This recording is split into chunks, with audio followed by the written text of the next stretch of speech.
He came all the way from California to be here to see all of you. So thank you, Elon. You're most welcome. I heard about the formation of the Peace Summit, and I was like, is that PIEC? Little piece of Greenland, a little piece of Venezuela. we got one. All we want is peace. Okay, I'm going to, as I said, I'm a pretty proud CEO of BlackRock since we went public. The compounding return of BlackRock to our shareholders was 21%. Since Elon took Tesla public, his compounded return is 43%. This is just another advertisement for everybody, especially for Europeans. This is why more citizens should be investing with growth, investing with your countries. Imagine if a lot of pension funds invested with Elon when Tesla went public, and how much we return with all the pension funds that invested side by side with Elon and the growth. So a spectacular return. There's very few companies. Well, I don't think there's any other company as large as Tesla today that has that compounded return. So congratulations. Thank you. It's a good measurement. Well, we have an incredible team at Tesla, and that's the reason. So I want to get into the dirt, the meaningful component about technology, the possibilities. I want to talk about AI and robotics, energy, space, and the progress ultimately coming down to engineering discipline, scale, execution. And few people, if not anyone, has the experience and the fortitude to confront these issues head on. Not just the ideas, but the execution across so many different technologies, Elon. And that's why I thought it was important for us to have this dialogue here in Davos. So you're presently building on AI, on robotics, on space, on energy, all at the same time. When you look across those efforts, what do they have in common from an engineering standpoint? Well, they're all very difficult technology challenges, but the overall goal of my companies is to maximize the future of civilization, like basically maximize the probability that civilization has a great future, and to expand consciousness beyond Earth. So if you take SpaceX, for example, SpaceX is about advancing rocket technology to the point where we can extend life and consciousness beyond Earth to the moon, to Mars, eventually to other star systems. And I think we should always view consciousness, life as we know it, as precarious and delicate, because to the best of our knowledge, we don't know of life anywhere else. I'm often asked, are there aliens among us? And I'll say that I am one, but or you're from the future. They don't believe me. Okay. But I think if anyone would know if there are aliens among us, it would be me. We have 9,000 satellites up there, and not once have we had to maneuver around an alien spaceship. So I'm like, I don't know. Bottom line is, I think we need to assume that life and consciousness is extremely rare, and it might only be us. And if that's the case, then we need to do everything possible to ensure that the light of consciousness is not extinguished, because we're effectively, the way I view it is, the image in my mind is of a tiny candle in a vast darkness, a tiny candle of consciousness that could easily go out. And that's why it's important to make life multiplanetary, such that if there is a natural disaster or a man-made disaster on Earth, that consciousness continues. That's the purpose of SpaceX. Tesla is obviously about sustainable technology, and also at this point, we've sort of added to our mission sustainable abundance. So with robotics and AI, this is really the path to abundance for all. If you say, people often talk about solving global poverty, or essentially how do we give everyone a very high standard of living? I think the only way to do this is AI and robotics, which doesn't mean that it is without its issues. I mean, we need to be very careful with AI. We need to be very careful with robotics. We don't want to find ourselves in a James Cameron movie, Terminator. he's great movies, love his movies, but we don't want to be in Terminator, obviously. But if you have ubiquitous AI that is essentially free or close to it, and ubiquitous robotics, then you will have an explosion in the global economy, an expansion in the global economy that is truly beyond all precedent.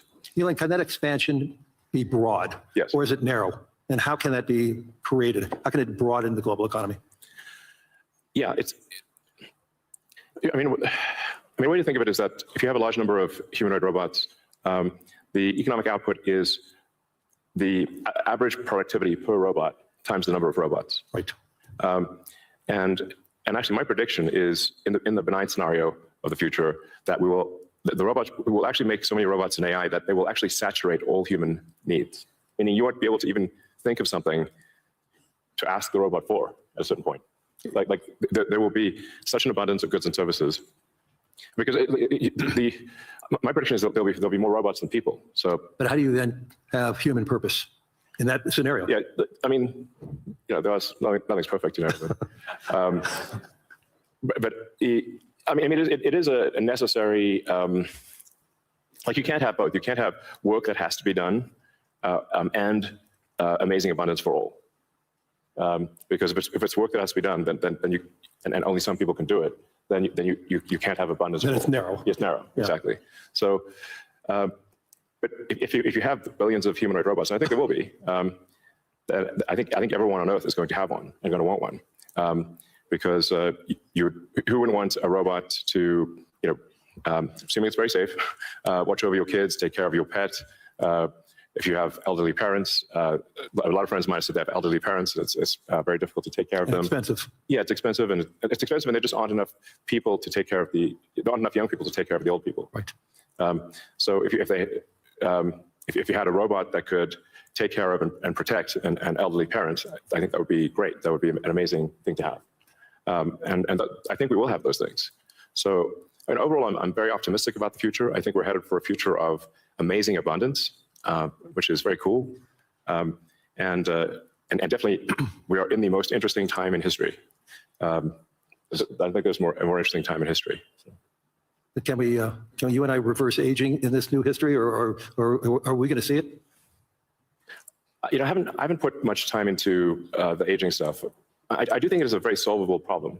Like you can, I think when we figure out what causes aging, I think we'll find it's incredibly obvious. It's not a subtle thing. The reason I say it's not a subtle thing is because all the cells in your body, with some pretty much age at the same rate. Good. I've never seen someone with an old left arm and a young right arm ever in my life. So why is that? That means that there must be a clock, a synchronizing clock, Right. that is synchronizing across 35 trillion cells in your body.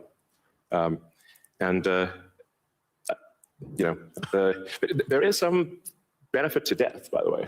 It's like there's a reason why we don't actually have a longer lifespan, because if people do live forever for a very long time, I think there's some risk of an ossification of society, of things just getting kind of locked in place, it just may become stultifying, just not lack vibrancy. But that said, do I think we'll figure out ways to extend life and maybe even reverse aging? I think that's highly likely. I'm looking forward to that. Yeah. So in the future that you talk about, the AI models, autonomous machines, rockets, depends on massive increases in compute, massive increases in energy, expensive energy, manufacturing scale.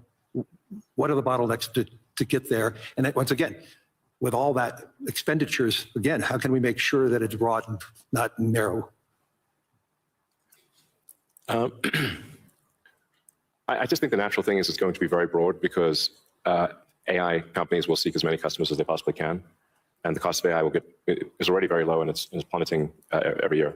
I mean, the cost of AI is almost meaningfully changing on a month-to-month basis. There's open models now everywhere. Yeah. Yes, there's open models. And the open models only lag, they're maybe a year behind the sort of closed models. So I think the AI companies will seek as many customers as possible, which means they'll provide AI to the world. But the cost of getting to there, the compute, the chips, the fab, the powering, that to me, what are the those are huge. The limiting factor. Yeah, I think the limiting factor for AI deployment is fundamentally electrical power. It's just right. It's energy. Yeah. I mean, we're seeing the rate of AI chip production increase exponentially, but the rate of electricity being brought online is 3%, 4% a year max. Yeah, it's clear that we're very soon, maybe even later this year, we'll be producing more chips than we can turn on. But except for China. China's growth in electricity is tremendous. They're building 100 gigawatts of nuclear as we speak. Actually, solar is the biggest thing in China. So China's I believe China's production capacity on solar is 1,500 gigawatts a year, and they're deploying over 1,000 gigawatts a year of solar. Now, for continuous solar load, you divide that by roughly, I don't know, 4 or 5. Call it that's around 250 gigawatts of steady state power paired with batteries. And that's a very big number. That's half of the average power usage in the US. Right. So US power usage on average is 500 gigawatts. China, just in solar, just in solar like that, can provide steady state power. And batteries can do half of the US electricity output per year just with solar. Solar is by far the biggest source of energy. And actually, when you look beyond, or even on Earth, but certainly beyond Earth, the sun rounds up to 100% of all energy. This is an important thing to consider. So the sun is 99.8% of the mass of the solar system. Jupiter is about 0.1%, and everything else is miscellaneous. Now, even if you were to burn Jupiter in a thermonuclear reactor, the amount of energy produced by the sun would still round up to 100% because Jupiter is only 0.1%. If you teleported 3 more Jupiters into our solar system and burnt 3 more Jupiters and everything else in the solar system, the sun's energy would still round up to 100%. Mm-hmm. So it's really all about the sun. And that's why one of the things we'll be doing with SpaceX within a few years is launching solar-powered AI satellites. Right. Because the space is really the source of immense power, and then you don't need to take up any room on Earth. There's so much room in space, and you can scale to enormous. You can scale to, I think, ultimately hundreds of terawatts a year. You and I have had these conversations before, but why don't you tell the audience what would it take for the United States, and what type of geography would it take to have that solar field to electrify the United States? And then let me ask a question, why aren't we doing it? Yeah, so, I mean, I guess a rough way to think about it is 100 miles by 100 miles, we'll call it 160 kilometers by 160 kilometers of solar is enough to power the entire United States. So the 100 mile by 100 mile area is, I mean, you could take basically a small corner of Utah, Nevada, New Mexico. Obviously, you wouldn't want it all in one place, but it's a very small percentage of the area of the U.S. to generate all of the electricity that the U.S. uses. And the same is true, actually, I mean, for Europe. You could take relatively unpopulated areas of, say, Spain and Sicily and generate all of the electricity power that Europe needs. So why don't you think that there's a movement towards that here and in the United States? Well, there is. As it is in China. Well, unfortunately, in the U.S., the tariff barriers for solar are extremely high, and that makes the economics of deploying solar so artificially high because China makes almost all the solar, what would it take for Europe or the U.S. to build it commercially if it's that scale? Yeah, I think. Well, I can tell you what we're going to do. SpaceX and Tesla is we're building up large-scale solar. Right. So the SpaceX and Tesla teams both separately are working to build to 100 gigawatts a year of solar power in the U.S. of manufactured solar power, and that'll probably take us in about 3 years or something. But these are pretty big numbers, mm-hmm. I'd encourage others to do the same. We obviously don't control the U.S. Tariff policy, mm-hmm. But for other countries, I would recommend that China makes solar cells that are incredibly low cost, and I think it would be worth doing large-scale solar. So I know you're going to be having a couple of big announcements on robotics and what it can do. I mean, when I went to the factory, you showed me those robots. Yeah. How quickly, you talked about the billions of robots, but how quickly can they be deployed in a manufacturing setting? How quickly can they be utilized and be functional and create that abundance that you talked about? Well, humanoid robotics will advance very quickly. I think we do have some of the Tesla Optimus robots doing simple tasks in the factory. Except probably later this year. By the end of this year, I think they'll be doing more complex tasks, but still deployed in an industrial environment. And probably sometime next year, I'd say that by the end of next year, I think would be selling humanoid robots to the public. That's when we are confident that it's very high reliability, very high safety, and the range of functionality is also very high. You can basically ask it to do anything you'd like. You're already seeing that in Tesla cars, the software changes that you're doing. And what is it, every quarter now, a software change that upgrades the ability of the robot within the car? Yes, the Tesla Full Self-Driving software, we update it sometimes once a week. Recently, some of the insurance companies have said that it is actually so safe, when Tesla Full Self-Driving is so safe that they're offering customers half-price insurance if they use Tesla Full Self-Driving in the car. And that can be monitored by the insurance company? Is that part of the agreement then? Yeah. I think self-driving cars is essentially a solved problem at this point. Right. And Tesla's rolled out a sort of robotaxi service in a few cities, and Right. will I think be very, very widespread by the end of this year within the US. And then we hope to get supervised full self-driving approval in Europe, hopefully next month. Really that quickly? Yeah, and then maybe a similar timing for China, hopefully. I want to move to space because historically space is very capital intensive. It has historically been done by governments. Obviously SpaceX changed the whole model. But we've seen it slow to scale, and now I'm starting to see it ramping up in what you're doing and other things. Talk to us about the automation and AI, how it's changing the economics in building and preparing for us in operating in space. Sure. Well, the key breakthrough the major breakthrough that SpaceX is hoping to achieve this year is full reusability. So no one has ever achieved full reusability of a rocket, which is very important for the cost of access to space. We've achieved partial reusability with Falcon 9 by landing the boost stage. We've now landed the boost stage over 500 times. But we have to throw away the upper stage. The upper stage sort of burns up on reentry for Falcon 9. So, and the cost of that is equivalent to a small to medium-sized jet. So, but with Starship, which is a giant rocket, it's the largest flying machine ever made. That's a rocket that you're using for the idea of going to Mars, right? Yeah, Mars and the Moon, as well as for high-volume satellite stuff. So Starship, hopefully this year we should prove full reusability for Starship, which will be a profound invention because the cost of access to space will drop by a factor of 100 when you achieve full reusability. Right. It's the same sort of economic difference that you would expect between, say, a reusable aircraft and a non-reusable aircraft. Like if you have to throw your aircraft away after every flight, that would be a very expensive flight. But if you only have to refuel, then it's the cost of the fuel. And so that's really the fundamental breakthrough that gets the cost of access to space, we think, below the cost of freight on aircraft. So, under $100 a pound type of thing easily. So it makes putting large satellites into space very low, very cheap. And then when you have solar in space, you get 5 times more effectiveness, maybe even more than that, than solar on the ground, because it's always sunny. It's cold. It's always sunny, so you don't have a day-night cycle or seasonality or weather, and you get about 30% more power in space because you don't have atmospheric attenuation of the power. Right. The net effect is solar is 5 times more.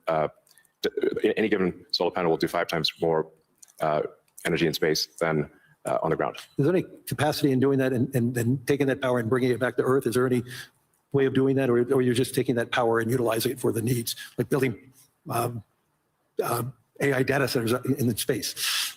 I think the case is it's a no-brainer for building solar-powered AI data centers in space, because as I mentioned, it's also very cold in space. If you're in the shadow, then it's very cold in space, just 3 degrees Kelvin. So you just have solar panels facing the sun, and then a radiator that's pointed away from the sun, so it has no sun incidence, and then it's just cooling. It's a very efficient cooling system. So net effect is that the lowest cost place to put AI will be space, and that'll be true within 2 years, maybe 3 at the latest. Wow. So looking 10 or 20 years out, how would you describe success with AI or space technology, and where do you see it? Are you more certain what's going to happen in the next 3 years or 5 or 10?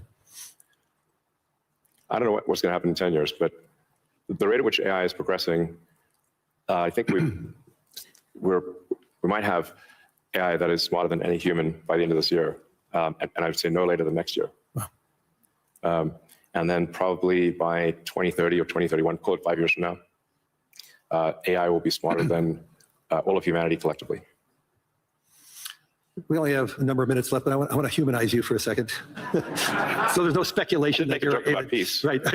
I want to, I mean, I would frame this question by you're the most successful entrepreneur, industrialist in the 21st century, maybe beyond. I want to really get this, what inspired you? Who's inspired you? What was the foundation of your curiosity? And importantly, was there an aha moment, an epiphany at any time in your life and career? Well, I mean, as a kid, I read a lot of science fiction, sci-fi fantasy books. Yeah, we talked about and comic books, and I always liked technology. I didn't expect to be where I am today. That seems incredibly implausible. But yeah, I was inspired by reading about books about the future, about science fiction, and I guess I want to make science fiction not fiction forever. At some point, turn science fiction to science fact. We want to have like Starfleet and Star Trek, really, for real, like where we actually have giant spaceships traveling through space, going to other planets, traveling to other star systems. I'm just interested if I could be beamed up to go back to New York. I'd like to just be beamed back to New York instead of flying. Yeah. Talk about Star Trek. No, I guess my essential, what I would call the philosophy of curiosity. I'd like to understand the meaning of life. Is the standard model of physics correct regarding the beginning of life, beginning of existence, and the end of the universe?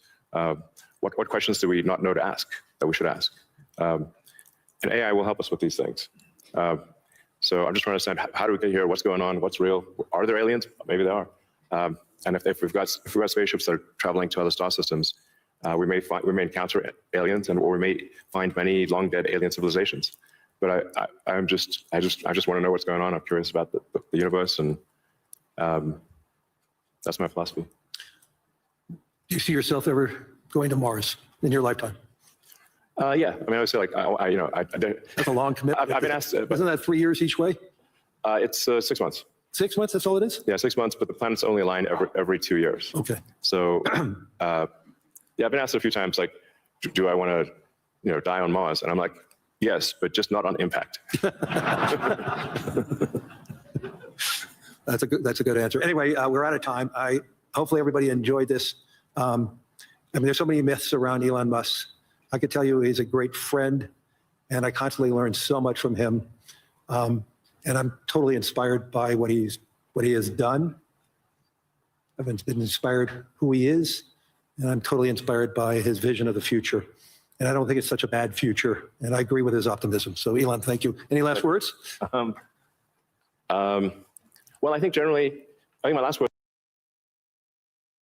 There is still a long way to go because there are a lot of institutions that you need to bring on chain. And I mean, frankly, Canton is one of the only ways that we've seen of actually being able to convince these guys that it's safe to move on chain.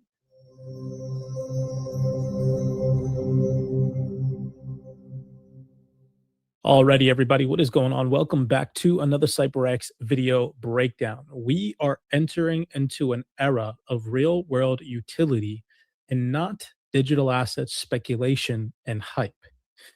What caught my attention and pushed me to dig deeper in today's video breakdown wasn't price, it was infrastructure. Quiet pilots, regulated settlement, 24/7 tokenized deposits.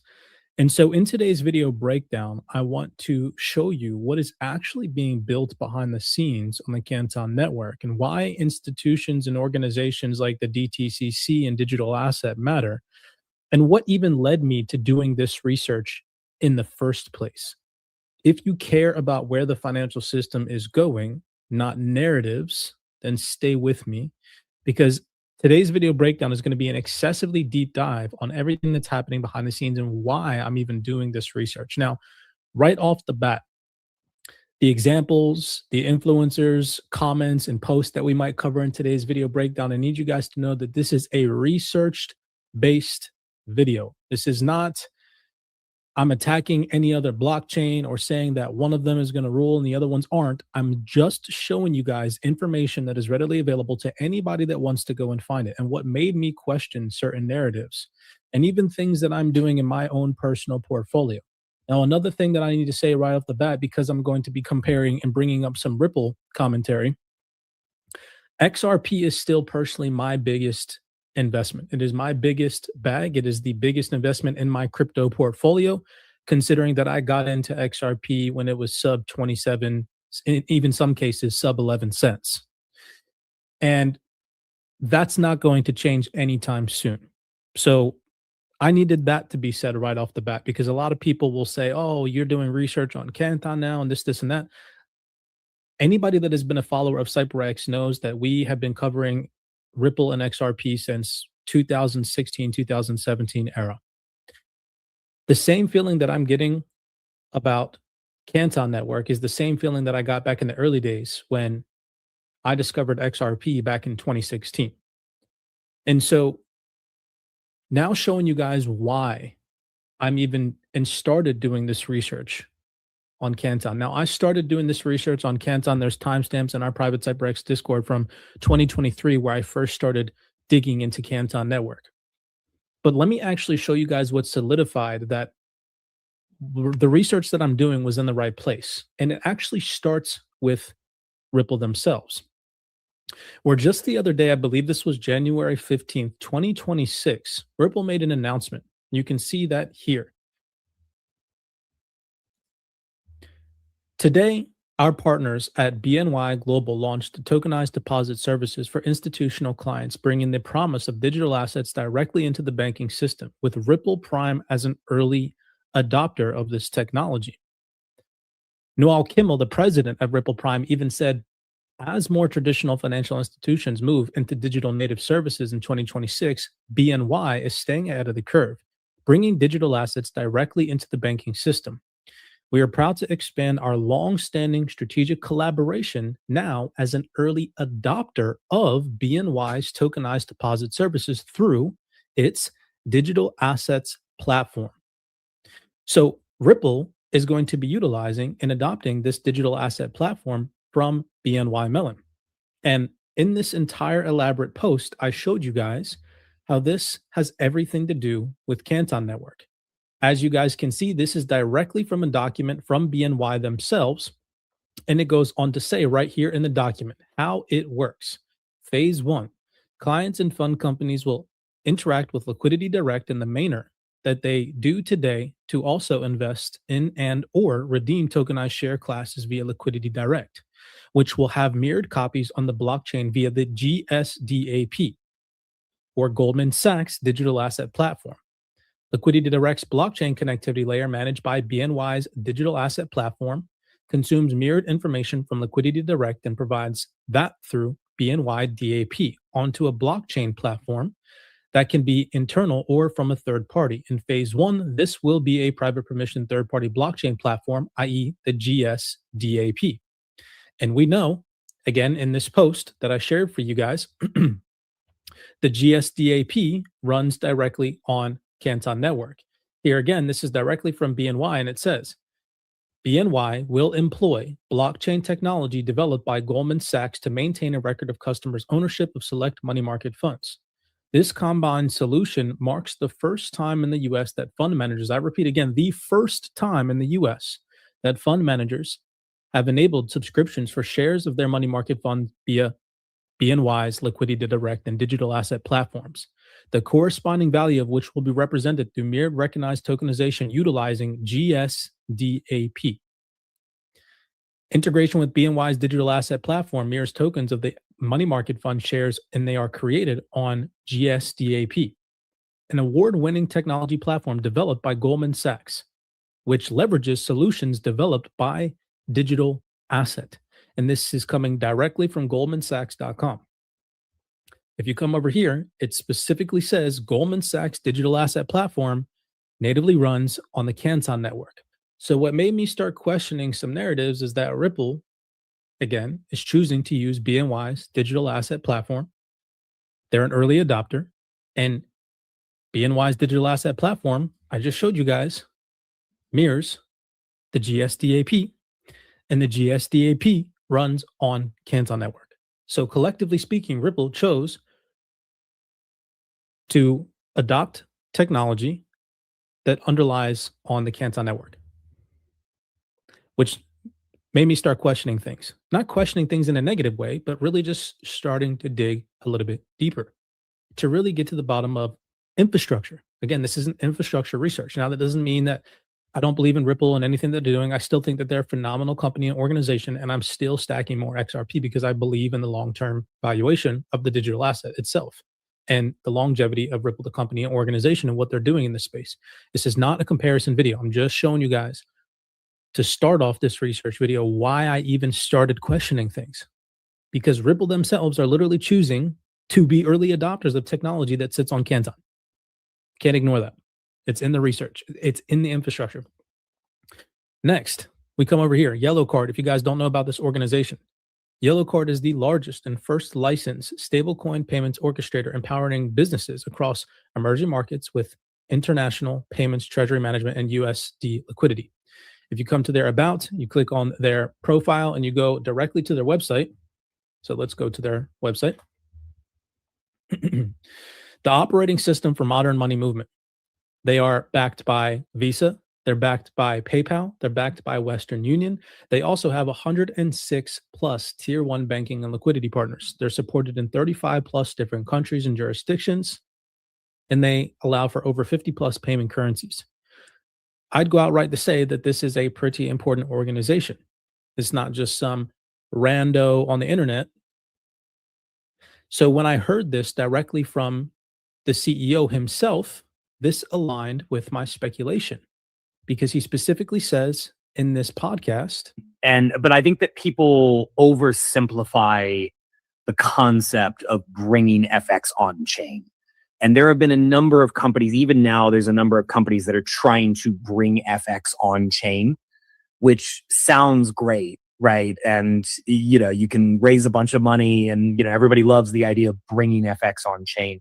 But the actual process of doing that involves working with a ton of institutions in a ton of countries that are not going to do this on public blockchains, and they're not going to do it, with assets that they don't have some semblance of control over, right? And I think, this is where a lot of what, Eric and CANTON, really helps with, and a lot of where this comes in is as you think about, institutions in these countries that need to be on chain for on-chain FX to truly happen, right? The banks, the telcos, the large corporates, et cetera.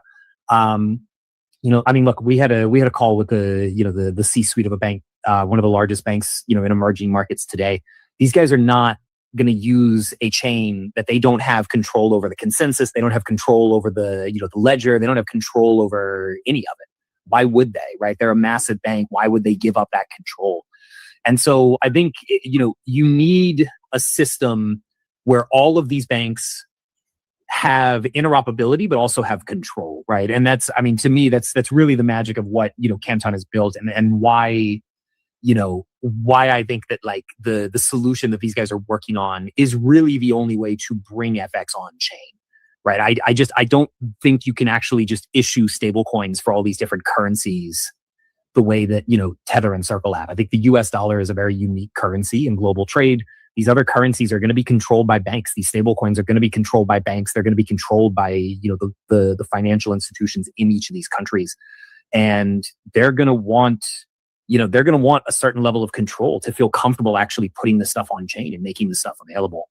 And so I think, as you think about FX on chain, there is still a long way to go, because there are a lot of institutions that you need to bring on chain. And I think, frankly, Canton is, one of the only ways that we've seen of actually being able to convince these guys that it's safe to move on chain. So a lot to unpack there. But again, this is a gentleman, the CEO organization is Chris Maurice of this company called Yellow Card, backed by Visa, PayPal, Western Union, Dunes, Bybit, right?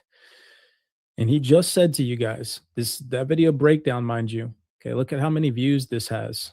This just goes to show the lack of research in this space. 597 views. This was uploaded 2 days ago. And he said, Canton is the only network that is actually making these large institutions comfortable moving on chain.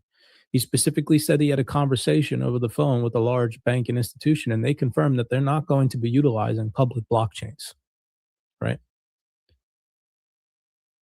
I'm not saying that he's right or wrong. I'm just showing you guys what led me down the rabbit hole on digging deeper into the infrastructure of Canton, okay? Which is why I'm creating this particular video breakdown.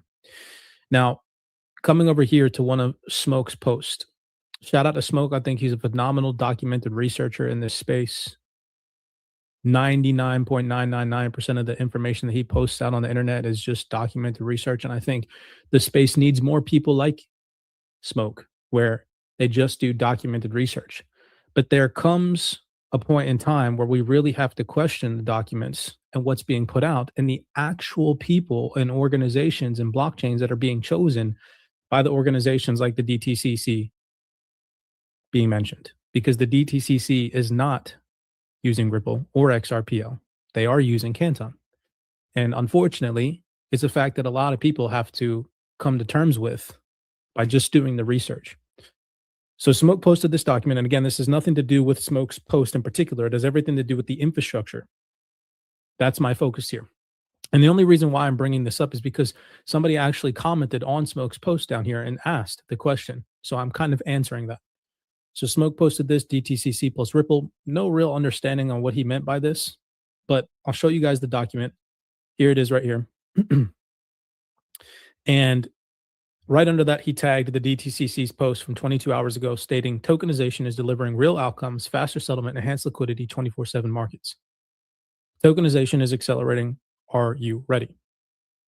Then right down here, somebody commented anything concrete and said, the DTCC is running on the Canton network. Can you explain where Ripple fits in? More importantly, XRP, as I am a holder. Thank you. Well, in this tokenization context with the DTCC right now, in the current form, Ripple and XRP do not fit in anywhere, at least not in the underlying research that anybody can go out and do. Now, that's not to say that in the future they couldn't, because it is very possible they could, but right now they are not. And I'm going to, again, show you guys direct confirmation from the DTCC that is to be the case. So putting all speculative, nonsensical BS aside and just sticking to the facts and the research and the documents directly from the DTCC themselves and the research that they've recently put out, let's get into this. So here's the document that Smoke shared. And again, I'm not discrediting Smoke. I'm not saying that he's wrong. And I'm not saying that Ripple and XRP aren't going to have anything to do with the DTCC in the future, because maybe they will, but right now they do not. So here's that document that Smoke put out. This is the, it's honestly just an opinion piece, if I'm being completely honest. It's the FinTech Times, the World FinTech newspaper. And if you come down here, this was a little tiny segment written by this gentleman here, the Director of Business Development at Epiphany. No idea what that is. Thomas Trepiner. And here's where it goes on to say, just as the DTCC provides settlement for U.S. equities, for example, blockchain-based settlement networks such as Ripple, Roxy, and Copper have the potential to provide near-instant settlement for global fiat currencies and digital assets. So it does say that they have the potential, but let's actually look at the underlying infrastructure and who's being chosen right now. And again, remember, Ripple chose BNY's tokenization platform, which I showed you guys actually runs on the Canton network, as the underlying infrastructure provider for that, the technology provider for that. So let's continue to dive a little bit deeper. And let me show you guys how the DTCC is in fact in bed big time with Canton network. We're going to start here. Most of you guys have probably never even heard of the organizations in which I'm going to share with you guys today. And if that's the case, then again, head over to cyberxtrading.com, tap into our Discord and our research channel, where all of this information exists via the CyberX researchers that share this information on a consistent and updated basis. So Catalyst Blockchain Manager. This is Intellect EU's blockchain manager platform. Infrastructure management for enterprise-ready blockchain applications. For those of you guys who have never heard about this, let's head over to Intellect EU's YouTube channel and run a quick video so you guys have a gist of what the Catalyst Blockchain Manager actually is. Many organizations realize the benefits of using blockchain technology, but struggle with the very complex and manual processes of setup, maintenance, and management. That's why we built the Catalyst blockchain platform, enabling you to easily deploy and manage blockchain networks on any infrastructure, regardless of the use case. Set up your blockchain network through quick and automated processes. No more technical burden and manual scripting. Your developers can now focus on creating value by building next-generation business applications, not maintaining existing ones. Managing your enterprise blockchain network has never been easier. This way, you can innovate faster and continue to disrupt your industry. Easily set up, manage, and maintain your blockchain applications on any infrastructure. Our platform is underpinned by enterprise-grade security, is reliable, and has guaranteed uptime. On top of that, we provide an intuitive user interface and high-quality support plans. So you guys have a technical understanding of what Catalyst blockchain is. Now, if we go over to the Catalyst blockchain manager LinkedIn profile, I'm just going to start reading thoroughly through documented information. Again, all available to anybody that seeks to find it. Well, just to show you all how serious this is, it says DORA in the EU, and this is posted from 1 week ago. The FDIC third-party guidance in the US and now digital asset standards are going live in Asia as Hong Kong implements the Basel framework for bank crypto asset exposure from January 1st, 2026. The regulator is no longer just asking, is your node up? If you guys remember, we had Sandy Call from Franklin Templeton on a panel discussion go on to mention how these institutions are going to need to run node operations. Fortunate branding exercises ever was when we started calling them cryptocurrencies, because it created this expectation that somehow they're a currency and they can be spent on things. And you need to understand that it's a way of buying block space on the ledger. That's really the purpose. And so you need to hold these cryptocurrencies in your treasury if you're going to be recording trades on a ledger. And if you're holding these assets in your treasury, you need to figure out what you need to do to hedge against them. And that's when you need to figure out that you need to do node operations. So finishing this off, it says they are auditing for governance. Who accessed which private key under what policy, and can you prove it with a temper evident log? On CANTON network, roles, visibility, and segregation are enforced at the protocol level, and with Catalyst Blockchain Manager, you get the controls, logs, and governance to show that every tokenized deposit lives inside clear, monitorable rails, DORA, Basel, and beyond, run infrastructure that passes the audit. So coming over here to the catalystintellect.com website, I want you guys to focus on these two press room releases. First, we're going to focus on this one, the DA-SCP framework. Earlier this year, Euroclear, DTCC, Clearstream, and BCG released Building the Digital Asset Securities Ecosystem, introducing the DA-SCP framework, a comprehensive risk and control framework to foster alignment for digital asset securities. With Catalyst, we aim to empower the digital asset securities, or DAS, ecosystem by streamlining innovation, implementation, and scaling adoption of the DA-SCP framework. Then if we come over here to the Intellect EU's website where they talk about this, it says, Catalyst Blockchain Manager simplifies the adoption of the DA-SCP framework, delivering scalable, secure, and resilient solutions. Its modular infrastructure and advanced event monitoring ensure compliance with industry standards, enabling organizations to unlock the potential of digital asset securities and build a resilient, efficient ecosystem. In May, Euroclear, DTCC, and Clearstream released Building the Digital Asset Securities Ecosystem, demonstrating a strong commitment to fostering alignment among financial institutions on digital asset securities. We are pleased to see this publication prominently featured in the discussion at industry events this year, culminating in a compelling roundtable at Sibos back in October. A key challenge for financial institutions adopting digital asset securities is the lack of a formal framework. While the Digital Asset Securities Control Principle, or DASCP framework, is not a fixed rulebook, it does establish a foundation for a comprehensive industry standard. Guidelines for the development on governance and DLT-based securities will enable the industry to bridge the gap between the present-day reality and potential of digital asset securities as a driver of efficiency, security, and untapped value. Various risk prevention and mitigation controls within the DASCP framework have been the preoccupation of early adopters of digital assets for some time. Catalyst Blockchain Manager was designed for DLT-based solution enablement, serving many of these now better defined needs. As an infrastructure management solution, Catalyst provides accelerated deployment, streamlined blockchain application management, and full enterprise readiness, enabling organizations to focus on creating business value with distributed ledger technologies. We believe that Catalyst can play an important role in enabling a digital asset security ecosystem by streamlining innovation, implementation, and scaling adoption of the DA-SCP framework. And what's going to blow your mind is if you come over here and you look at the Catalyst blockchain manager, look at the blockchains and the protocols that they support. It says it right here. Fabric, Corda, Canton, Besu, Stellar, so Stellar's on the list, and Package Manager. There's no XRPL here, okay? If you come over here to when this took place, this is the Digital Asset Securities Control Principles, or the DA-SCP from Euroclear, directly from their website, and it says, we have collaborated with the DTCC and Clearstream with the support of Boston Consulting Group to lay out a blueprint for establishing an industry-wide digital asset ecosystem to drive acceptance of tokenized assets in a white paper titled Building the Digital Asset Ecosystem. And mind you, again, this is back from 2024.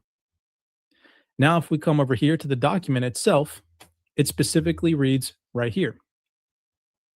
It says, the primary objective of this white paper is to catalyze comprehensive understandings, foster collaboration, and spearhead further advancement within the digital asset ecosystem.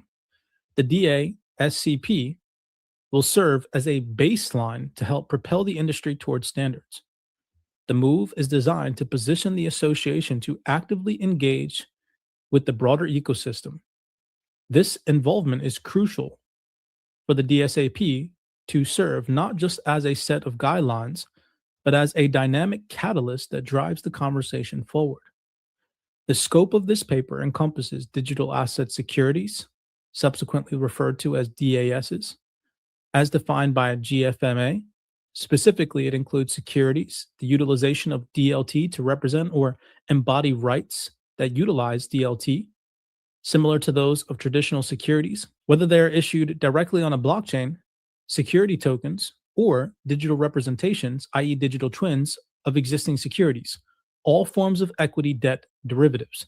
Now, if we come over here to more recent times, what just recently was announced.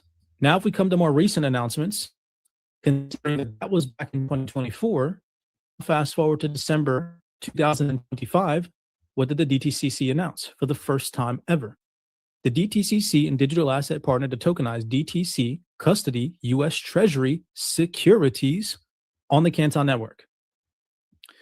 With this partnership, the DTCC plans for the first time, I highlighted that in blue, again, for the first time, to enable a subset of U.S. Treasury securities custodied at the DTC to be minted on the Canton network. The organizations are working towards an MVP in a controlled production environment during the first half of 2026, with plans to increase the size and scope of the projects in months that follow based upon client interest. The DTCC's participation and partnership with Digital Asset and the Canton network is a strategic step forward as we collaborate across the industry to build a digital infrastructure that seamlessly bridges the traditional and digital financial ecosystem and provides unmatched scalability and safety, said Frank Lasla, CEO of DTCC.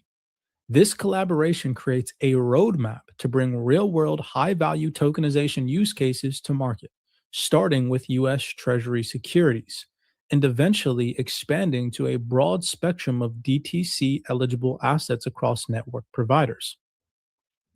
While the full DTCC digital asset and Canton network partnership roadmap is anticipated to unfold over multiple years, so this is not some overnight thing, the first phase aims to deliver tangible benefits to market participants by providing access to digitized financial instruments in a secure and regulated environment. This phased approach helps ensure flexibility and adaptability, allowing participants to adopt decentralized technologies while meeting regulatory requirements. Now, check this out. Our goal is to enable the industry and DTC partnerships to take advantage of tokenization capabilities that enhance liquidity, operational efficiency, and market transparency. We welcome the opportunity to partner with the digital asset and Canton network to bring the first production environment activity live, stated Brian Steele, Managing Director, President, Clearing and Securities at DTCC. This effort builds upon the DTCC's prior collateral mobility experiment. So this is literally going off of something that the DTCC already did.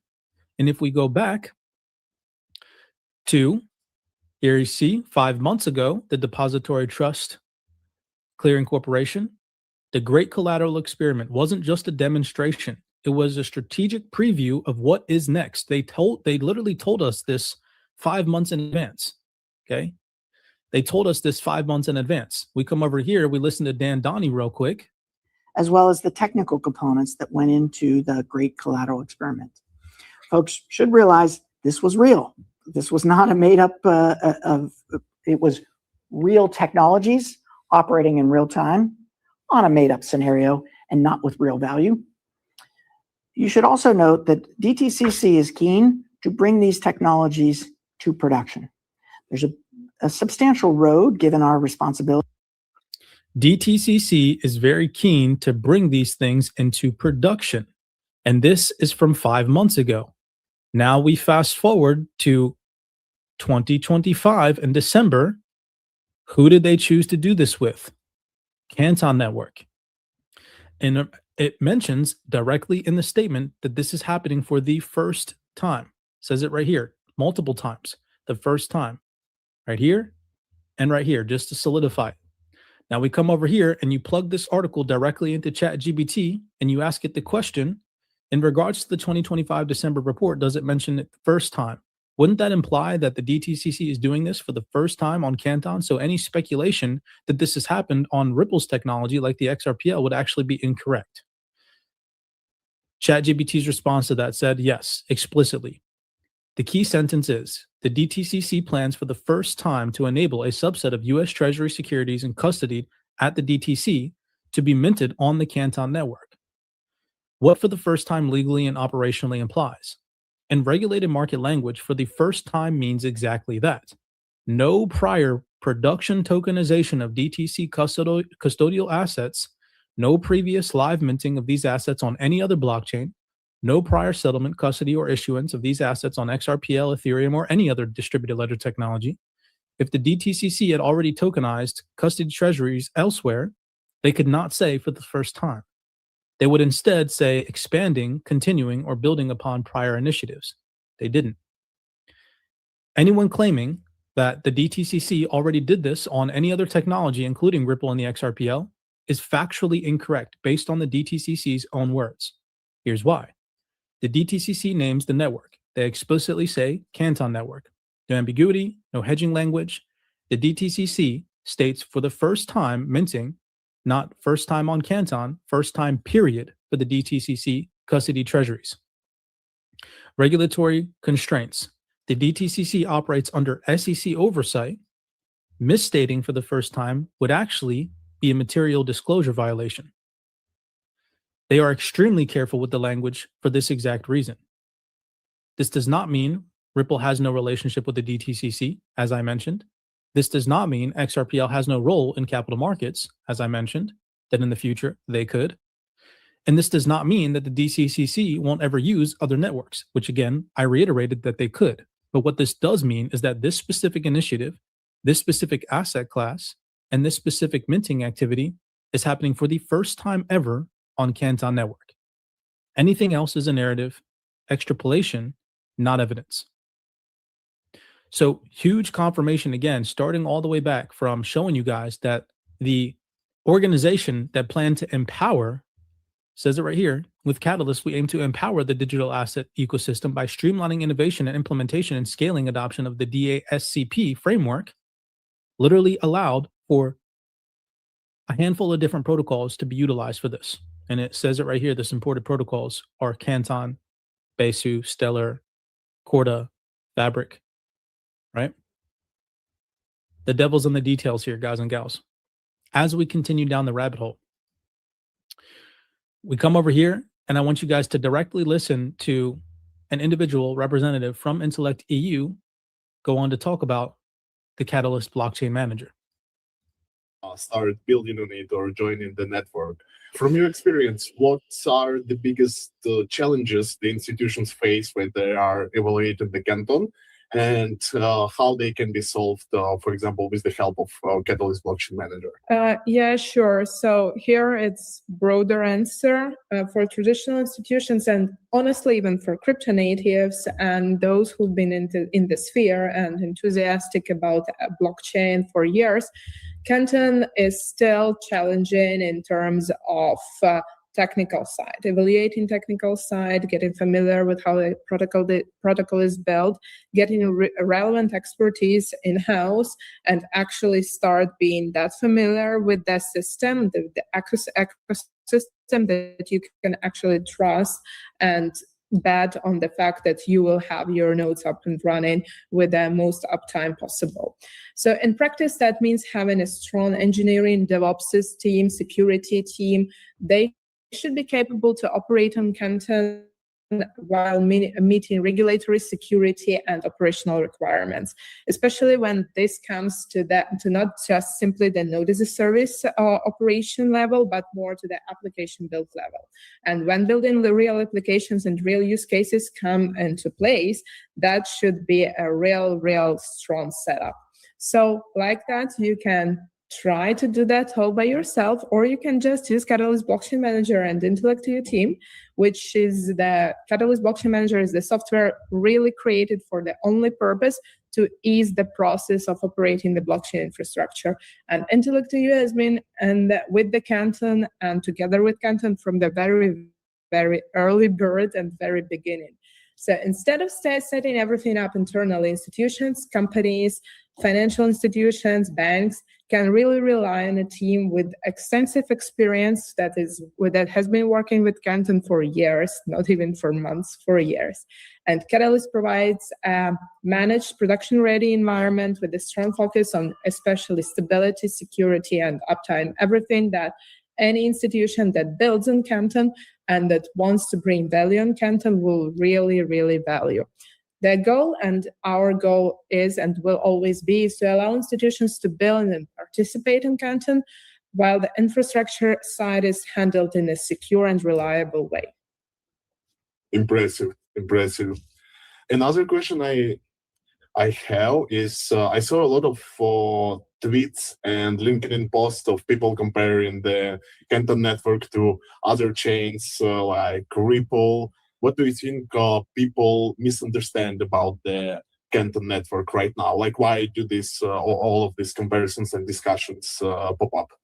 Well, as you said, people always compare to the other existing and probably more popular or longer into space chains and protocols. But the very popular misunderstanding here is that people still may look at the CANTON through the lens of traditional distributed ledger technologies and assume it's working the same way. In reality, as I already mentioned, CANTON was designed specifically for financial markets where privacy, compliance, coordination, security between all the multiple parties engaged really matters. CANTON was always focused on the real-life adoption, not just purely participating and receiving, for example, rewards, though it was once a stage, not anymore. So again, continuing on that, the incentive model for the starters is different. It's not focused on CANTON anymore on rewarding the infrastructure operators, but on encouraging the real life use cases and encouraging the real build. Building applications, transacting, creating actual activity on the network is something that is extremely valuable and is something that if you are ready to do that, if you're ready and you have your real life use case, CANTON is your space to make it happen. That makes CANTON really more value-oriented and aligned with how financial institutions think about utilities, practicalities, rather than just betting on receiving rewards for having your node live up and running. So you all had that lady talk about getting their node operations up and running. You had Sandy Call from Franklin Templeton talking about running node operations, and that Catalyst Blockchain Manager allows for what two protocols? Stellar and Canton. And what two blockchains did Franklin Templeton choose recently? November 12th, 2025, Canton and in previous announcements, Stellar from back in 2023. Then you come over here to what Sandy Call recently just said, as that lady mentioned, earning rewards through node operations, and listen to what Sandy Call here says. In a wallet, a cryptographically protected wallet where all of our assets are going to be aggregated. And this is why they need to be tokenized, right? So that they can sit in the wallet and we can start to optimize and have that aggregation, not just an aggregated view, which is all we're capable of doing today, even with all the technology that exists. We just aggregate the view across all of our different accounts. We're going to actually have real aggregation, and these assets will sit side by side and be interoperable. And this opens up tremendous new opportunities for how to use those assets, how to create passive income from those assets, how to create active income from those assets. So she just talked about generating passive income with your assets. She previously talked about node operations, and you've seen the protocols that Catalyst allows for node operations with. It all pieces itself together. Now, if we come back over here to the catalystintellecteu.com website, the next piece that I want you guys to focus on in the press room here is it goes on to say, we are excited about the conclusion from the Regulated Settlement Network, or RSN, proof of concept, in which the Intellect EU was a proud partner with Digital Asset, i.e. the builders of Canton Network, as the development partner and infrastructure provider via our Catalyst Blockchain Manager. So there again goes that Catalyst Blockchain Manager, which we know supports Stellar and Corda and Canton. This proof of concept explored how simultaneous 24/7 settlement for multi-asset and cross-network transactions can be achieved, incorporating tokenized central and commercial bank deposits, the U.S. Treasury securities, and other regulated assets. Now, if we come over here directly to the document from this RSN proof of concept, this is from December 5th, 2024. Let's take a really deep dive into this and really, again, question some things that are surfacing on the internet in regards to partnerships and what banks and institutions are doing behind the scenes. This silences it all because it tells you in detail. So the RSN aimed to promote interoperability across different tokenized financial networks with the goal of enabling seamless and efficient processing and settlement capabilities. Interoperability was a key element of the proof of concept, enabling the RSN to connect with other regulated third-party networks, ensuring that the process network transactions can achieve legal finality of settlement. This capability may enhance the efficiency of cross-network transactions and also support the settlement of securities, bonds, and other regulated assets across diverse networks and tokenized central bank deposits. As we continue to go on here and read, participants in the RSN proof of concept, look at this list of names. Citi, US Bank, JP Morgan, USDF, MasterCard, Visa, Swift, Wells Fargo, TDB Bank, Zions Bank Corp. Project contributors, right here it says BNY Mellon, Broadridge, DTCC, the International Swaps and Derivatives Association, the Mitra Corporation, Tacit Group, the Federal Reserve Bank of New York, Securities and Industry Financial Markets Association, or SIFMA. The advisors were Deloitte, InTouch, LLP, and then the technology providers were Digital Asset. That's it. None other. Just Digital Asset. Right? Again, that's Canton Network right there. Here it goes on to talk about all the use cases that the RSN working group tested. As we continue, it said, the result may provide the financial service industry with a common settlement infrastructure that is always on programmable and offers precise settlement capabilities to allow institutions to realize enhanced collateral and liquidity optimization. Remember this because we're going to come back to it. The proof of concept showed integration of multiple networks, enabling synchronized settlement across diverse platforms by leveraging interoperability solutions such as the Swift interlinking prototype and direct API integrations to the RSN demonstrated its capability to connect with other DLT solutions and construct complex use cases involving the RSN as a settlement venue. It is likely an operational RSN could be designed under existing legal frameworks. The legal analysis did not identify any issues that would prevent the creation of the RSN as contemplated within the proof of concept. So again, remember, Digital Asset was the technology provider for this. So that therefore means that digital asset and the Canton network have regulatory clarity under existing legal frameworks, which is huge. That highlight right there is absolutely huge. As we continue to scroll down and we read more thoroughly through this, it says, should these characteristics be maintained, the result might provide a public-private sovereign currency banking infrastructure for multi-asset and cross-network transactions. In addition to the tokenization of different forms of money, the RSN proof of concept also experimented with the tokenization of securities.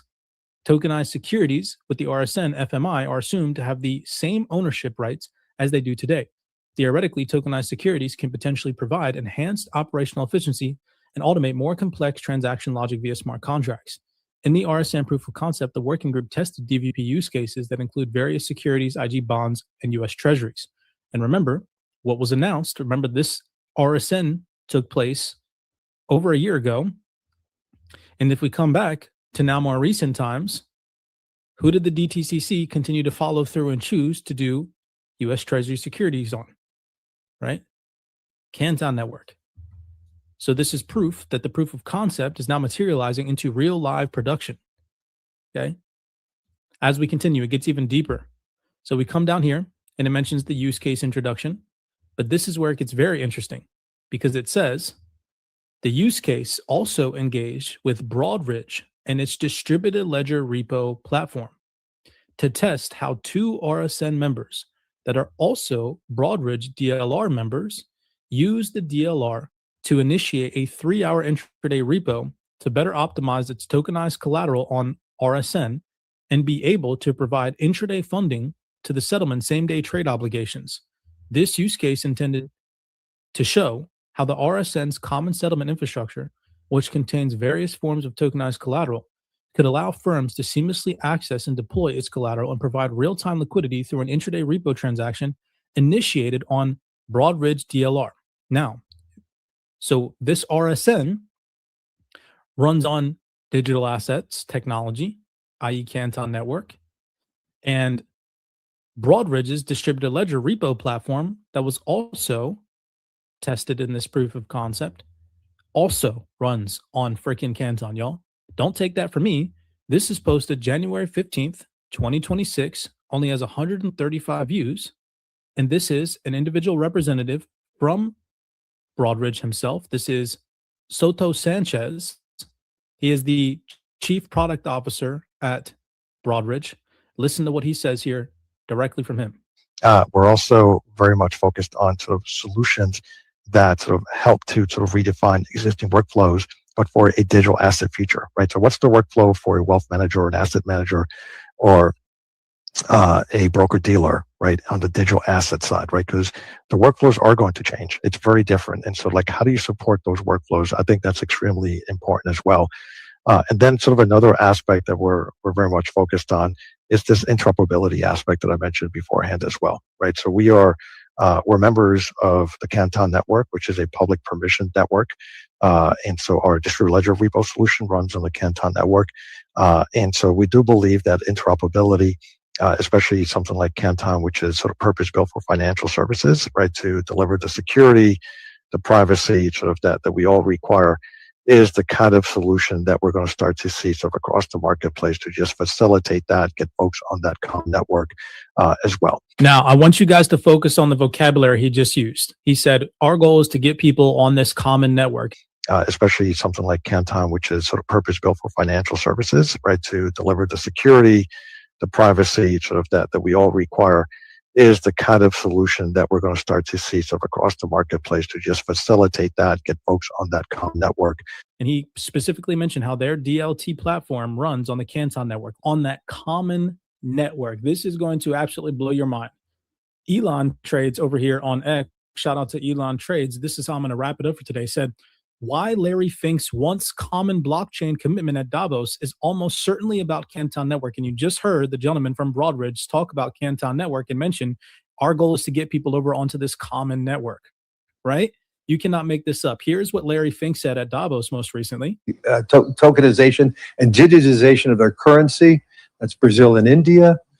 I think we need to move very rapidly to doing that. We would be reducing fees. We would do more democratization by reducing more fees if we had all investments on a tokenized platform that you could move from a tokenized money market fund to equities and bonds and back and forth.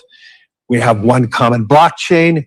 Especially something like CANTON, which is sort of purpose-built for financial services, right, to deliver the security, the privacy sort of that we all require, is the kind of solution that we're going to start to see sort of across the marketplace to just facilitate that, get folks on that common network. To equities and bonds and back and forth. We have one common blockchain. We have one common blockchain. If we come back over to this freaking document, y'all remember the RSN, okay? December 5th, 2024.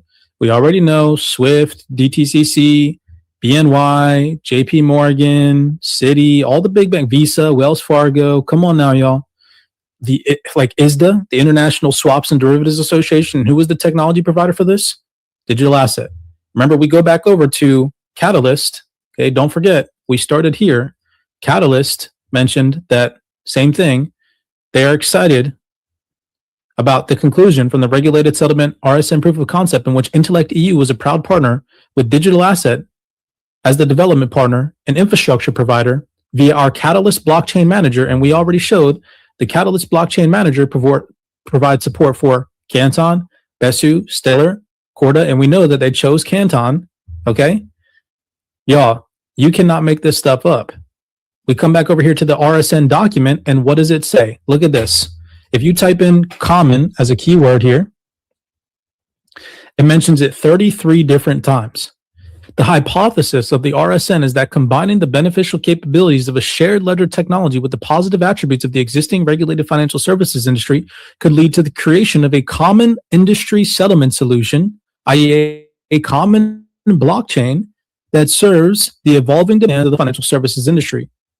Okay, this is huge. Says, should the above feasible, the RSN could provide an always-on interoperable and programmable industry-wide settlement infrastructure that could alleviate a number of existing risks and collateral and challenges faced today. And remember, this is the same document that mentions Broadridge's DLT platform and how the RSN utilized that as well in this proof of concept. I've now shown you guys how Digital Asset was the technology provider for this RSN proof of concept, i.e. the common blockchain proof of concept, right? It even says here, the result may provide the financial services industry with a common settlement infrastructure that is always on, programmable, and offers precise settlement capabilities to allow financial institutions to realize enhanced collateral and liquidity optimization. Broadridge is already utilizing Canton Network for their underlying DLT platform, their underlying DLT repo platform, which I also showed you guys. And the dude from freaking Broadridge specifically mentioned Canton and how their goal is to bring everybody over to this common platform. So back to this guy's post to wrap it up. You are hitting it right on the head, Elon Trades. Now, I don't know if you know all the information that I just shared with you, but check this out. Reading thoroughly through this, it says, at the World Economic Forum in Davos on January 21st, 2026, BlackRock CEO Larry Fink made a striking statement about tokenization. We must move more rapidly with crypto tokenization on a single common blockchain. While crypto Twitter immediately speculated about Ethereum or Chainlink, the evidence strongly points to Canton Network. Larry Fink said one common blockchain, not multiple blockchains with bridges. And it goes on to talk about all this stuff. I'm not here to debate all this. I'm just here to show you guys that this was 110% Canton Network that he was talking about. The DTCC's Canton selection and the smoking gun. On December 17, 2025, DTCC announced selected Canton Network for tokenization of U.S. securities and treasuries. Why one common blockchain points to Canton? When Fink says we have more dependencies on maybe one blockchain, he's likely hinting at Canton without naming it explicitly. Consider, ETH and Link play roles, but for their institutional settlement of trillions in traditional securities, Canton is the only blockchain designed from the ground up for that specific use case. Every other blockchain forces institutions to choose between privacy or interoperability.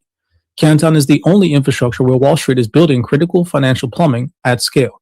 The DTCC partnership validates it as the settlement layer for tokenized treasuries. The bottom line is that if the DTCC treasury tokenization goes to production in H1 2026 and Canton is the only chain they're using, which I already showed you guys in their own documents, they said that themselves, this is happening for the first time on Canton, no other blockchain for now, right? This is massive. And this 100% proves that what Larry Fink was saying in this video coexists with what this gentleman here from Broadridge was saying about how their goal is to bring everybody over to this common settlement platform. And he mentioned that's the DLT platform that they've built out that is on the Canton network. This is a huge video breakdown and just goes to show why I started doing deep research on Canton. Now, again, none of this is financial advice, and I'm not here to say that Canton is better than any other chain out there. I'm well diversified in this space. I have multiple different digital assets in my portfolio, and I believe the longevity of multiple different networks and chains in the future. But we need to come to reality with what things we speculate on by focusing on the documents. And the documents specifically state that the DTCC is choosing Canton network for now, not Ripple, not XRPL, not any other speculative chain. For now, it's Canton. So I lay my case to rest. Why I even started doing this deep research and digging into things deeper on the infrastructure side of things. As always, hopefully you guys enjoyed this video deep dive. None of this is financial advice. I'm not telling you guys to go out there and buy Canton or buy XRP or what else did we talk about? Ethereum or Link. Always do your own personal research. With that being said, that's all that I have for today's video breakdown.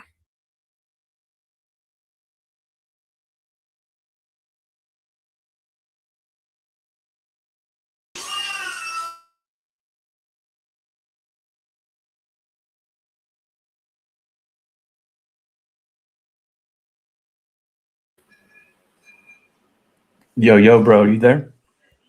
I'm here, bro, but I'm not in my computer, but what's good? What's good? Yo, this is man. I am extremely bullish on Canton Network. And I wanted to ask you because I reposted a post of David Schwartz, and it's a snippet that we've both used in our videos in the past, and it's David Schwartz speaking about how it's a pain in their side that they can't use the XRPL. But that same snippet, I came across it again, and he said something that kind of hit home with this new profound knowledge of Canton Network. Did you see it yesterday by chance? I reposted it. Not too many people seen it, but I can share it right now if you don't mind. Wait, what'd you say, bro? Can you play both clips? Yeah. Give me a second. Yep. Give me a second. Let me share my screen here. Let me find the post here. And yeah, hold on. I'm going to share my screen right now here.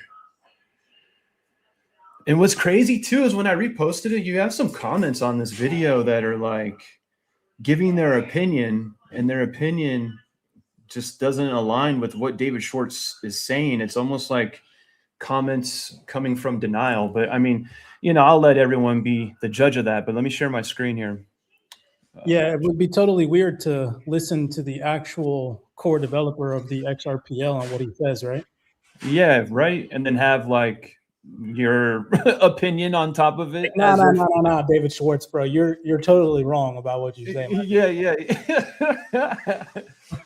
All right. So right now, at the very beginning of this video, he's gonna say that snippet that we both have shared and have talked about. But right afterwards, really listen to what he says right now. All right, tap in. It's going to be very significant. Actually, hold on. I think I need to take off my headset. Hold on. Yeah, I need to take off my headset. Hold on. You guys might hear a vacuum in the background, but hold on. Let's see here. A thorn in my side and a thorn in the side of Ripple. It's going to be very significant.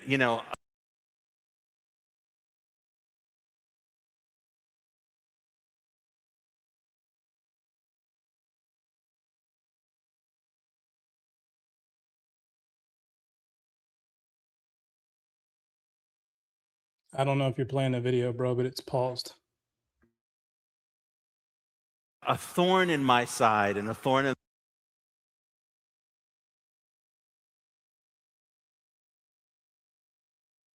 It's going to be very significant. A thorn in my side and a thorn in the side of Ripple for a long time has been the fact that we can't use the XRP Ledger DEX for our own payments products. Like this I want to rip my hair out. So it's obvious that we would do that.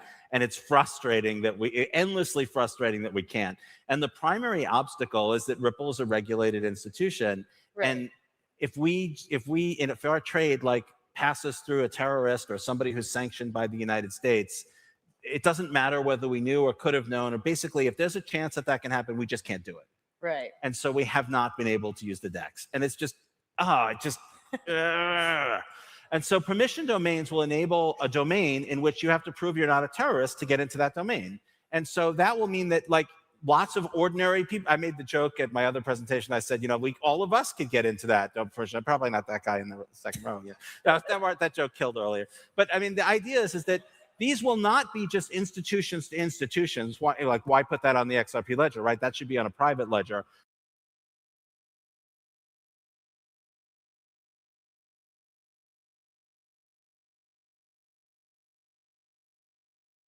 Probably not that guy in the second row. Yeah, that joke killed earlier. But I mean, the idea is that these will not be just institutions to institutions. Why put that on the XRP ledger, right? That should be on a private ledger. But the idea is that ordinary. Yeah, bro, I see exactly what you're saying.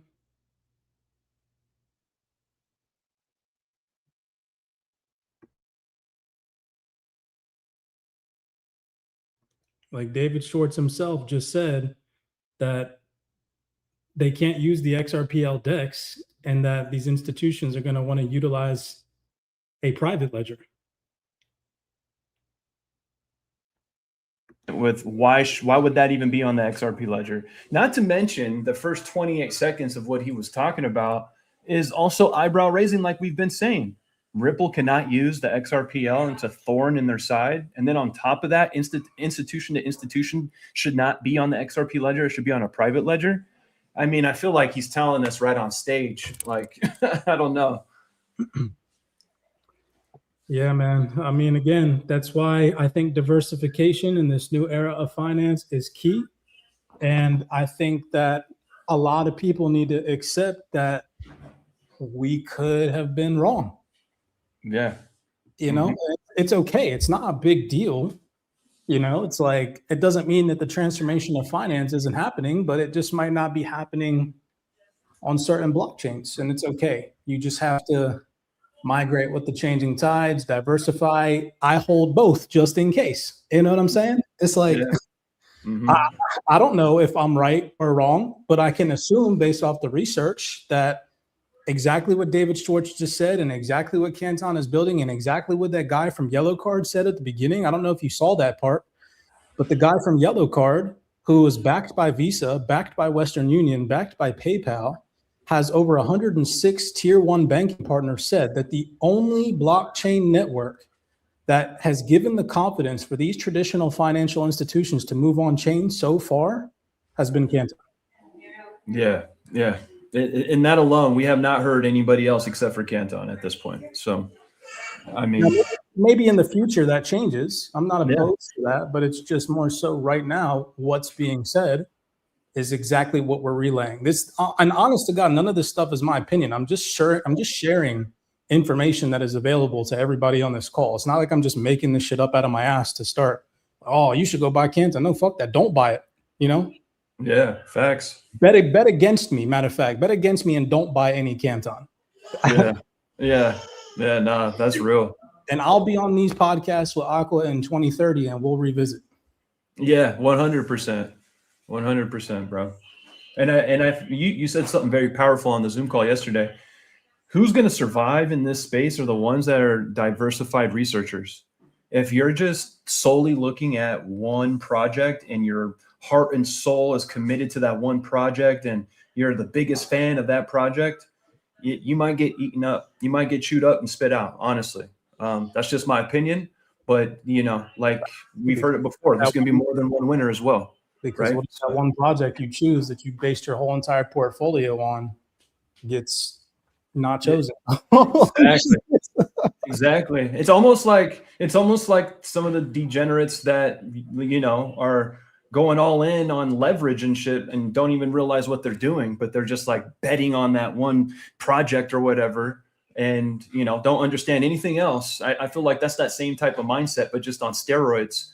But yeah, I feel like it's going to be beneficial to everybody who's listening to always keep an open mind and be an active, open-minded researcher and not just close your mind off to one project. I mean, and we see this in other areas of our life. You know what I mean? So it's the same thing here in crypto. Yeah, big facts, bro. All right, well, that's all that I have time for today, ladies and gentlemen. Appreciate you guys so much for tapping in with us this Friday. Outside of that, that's all I got. I'll see you guys next week. Aqua, take it easy, bro. Yep. Much love. Peace.